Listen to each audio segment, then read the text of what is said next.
Welcome back to Daily Flash. I'm Andrea Jackson. A new hero group is emerging to keep the U.S. economy out of a recession. Baby boomers. Insider's Cork Gaines is here to explain why. Hey, Cork, thanks for joining us.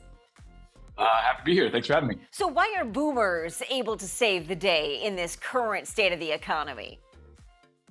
Well, I mean, as most people know right now, the economy is just in a really weird place. But all the things that are kind of acting like pressures and headwinds towards most people, baby boomers are kind of immune to it.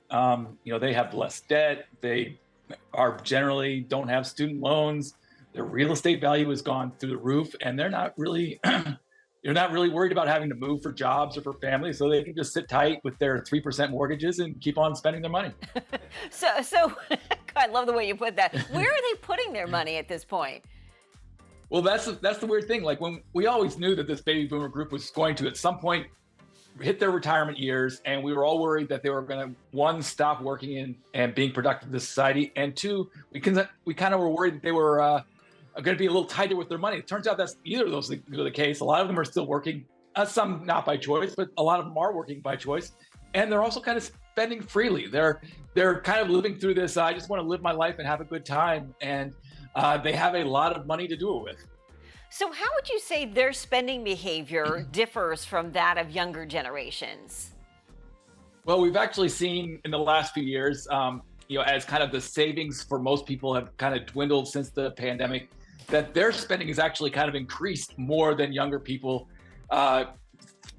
compared to their relative wealth. So, and what they're doing is they're just kind of like, they're going out, and like a lot of us, we were stuck inside for a couple of years during the pandemic, and they got cabin fever, and now everyone wants to get out and spend money on experiences, and they're just doing it a little bit more than everyone else, whether that's cruises or vacations to Europe or whatever it is.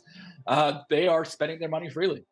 And armed with this kind of information, what are some market opportunities for not just the boomers, but for everybody? That's a good question. We're seeing this thing, even beyond boomers, a fun term that I've heard called funflation, where, I mean, just everybody is just out having a good time. So, whether that's entertainment, concerts, movie theaters, vacations, cruise lines, people want to get out and have experiences, and baby boomers are at the front of the line with a lot of those things. I love that. The fun experiences, the fun economy. Well, are businesses catering to baby boomers right now to get a piece of what I guess many experts are saying is there's a $75 trillion pie attached to this age group? They better be. I mean, that's about the best way to put it. There's a lot of money. The pressures, like I was saying, on the economy are not on them as hard, so they are not tightening their wallets as much as the rest of the younger generations are right now.